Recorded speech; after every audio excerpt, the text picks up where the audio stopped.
คนหน่อย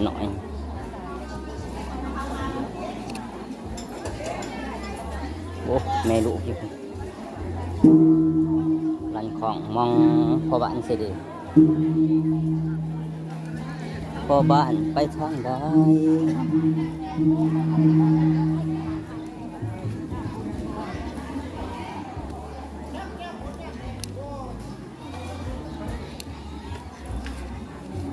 โมโหมันใส่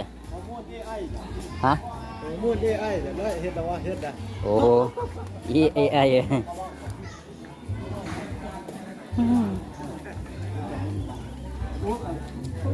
คาถามันคือเกี่ยวกับอะไรอย่างเงี้ย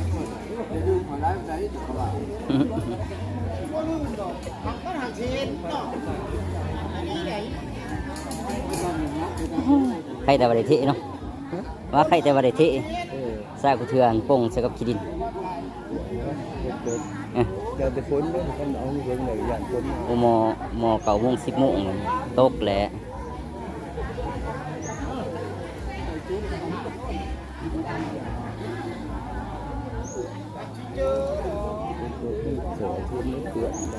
หยามมันดิมันปูรถเนาะปูกับสบายเทอันนั้นดิรอคือคนรอนี่ขึ้นตัวนี้นี่รอแล้วก็ย่ายมาหาแต่เอาปูนละก็ได้นะมาแต่แป้งไปดินจับนะพยายามจะฝนแล้วจะเป็นถึงแล้วก็จะเกิดเหลืองเจ้าบริเขาไหนบ่จักว่าเจ้าบริเขาไหนบ่จักเนาะบ่โอ้แม่นเนาะนี่เนาะทั่วแบบฝนตกนี่สิจะได้แตกเลยนั่นเขากุฏิเขาฮ้อแจกตะกุดเลยนั่น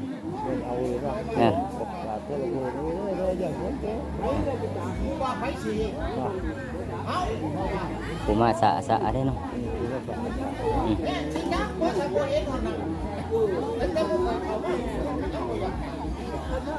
3 หน่วยกะบัตรอันนั้นสวรรค์หน่วยเดียวเนี่ยก็มีแต่บัตรขนม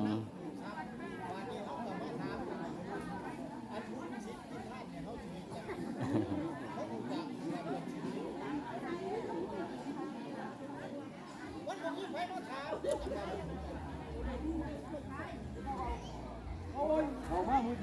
มีผู้พูดแล้วจะมาซ้อมเดชเนตังพุทธปัจจายโน